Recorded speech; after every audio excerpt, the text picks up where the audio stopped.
भारत में कोरोना की दूसरी लहर के दौरान ऑक्सीजन सिलेंडर के लिए दर-दर भटकते लोगों की तस्वीर शायद ही किसी की नज़र में नहीं आई होगी। इस दौरान न्यूज़ चैनल हो या अखबार या सोशल मीडिया जैसे तमाम माध्यमों पर सांसों के लिए तड़प भरी गुहार लगाते हुए लोग दिख रहे थे।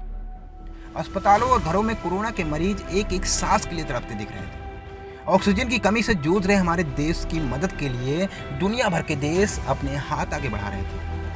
ऑक्सीजन की कमी से मचे त्राहिमाम ने ऐसा भयानक मंजर बना दिया था जिसे आने वाली नस्लें शायद ही नजरअंदाज कर पाएंगी। लेकिन ऑक्सीजन की कमी से देश में कोई मौत नहीं हुई है। राज्यों और केंद्र शासित प्रदेशों की सरकार द्वारा दिए गए आंकड़े के आधार पर केंद्र सरकार ने ये बात कही। दरअसल राज्यसभा में स्वास्थ्य राज्य मंत्री डॉक्टर भारती ने कहा है कि राज्य और केंद्र शासित प्रदेशों ने कोरोना के मामले और मौत की जानकारी सरकार को नियमित तौर पर देते रहते हैं, लेकिन किसी ने भी ऑक्सीजन की कमी से हुई मौत को लेकर जानकारी नहीं दी है। वहीं केंद्रीय स्वास्थ्य मंत्री मनसुख ने इस जवाब को राज्यों और केंद्र शासित प्रदेशों की रिपोर्ट के आधार पर बताते हुए कहा है कि सरकार को ऐसी कोई सूचना नहीं मिली है कि कोरोना की दूसरी लहर में ऑक्सीजन की कमी से लोगों की मौत हुई है। ये एक ऐसा जवाब है जिसकी उम्मीद हमेशा से इस देश का आम नागरिक सरकार से करता रहा है।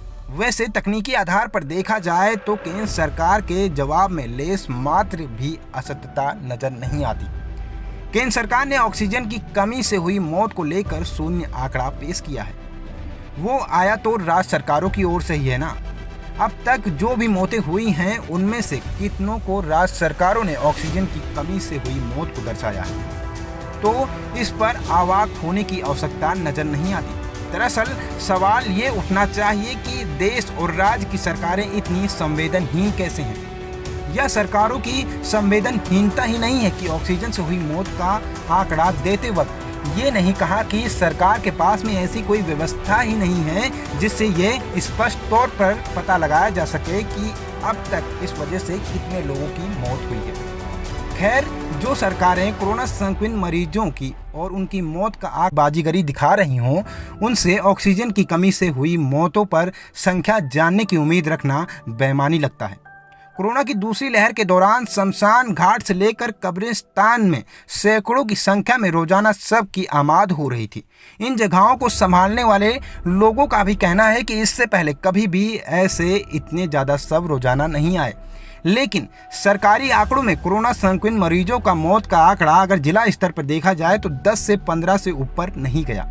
कोरोना की दूसरी लहर के दौरान कानपुर के जिन घाटों में देह संस्कार किया जाता है, वहां की चिमनियां पिघलते हुए तस्वीरें भी काफी वायरल हो रही थी। लेकिन जब लोगों की कोरोना से मौत ही नहीं हुई तो ऑक्सीजन की कमी से हुई मौत को कैसे जाना जाए। बड़ी बात यह है कि ये हाल केवल कानपुर का ही नहीं था।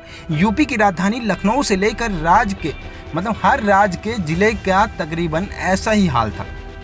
हाल ही में अमेरिका के सेंट्रल फॉर ग्लोबल डेवलपमेंट ने एक रिपोर्ट जारी की थी। इस रिपोर्ट में भारत में कोरोना की वजह से 34 से 39 लाख लोगों की मौत होने का अनुमान लगाया गया है। इस रिपोर्ट में कोरोना से हुई मौतों को देश के बंटवारे के बाद हुई अब तक की सबसे बड़ी मानव त्रासदी बताई जा रही है। इस रिपोर्ट को पेश करने वालों में से एक अरविंद सुब्रमण्यम भारत सरकार के पूर्व मुख्य आर्थिक सलाहकार रहे हैं। पिछली तमाम रिपोर्टों की तरह इसे भी झुठला दिया जाएगा।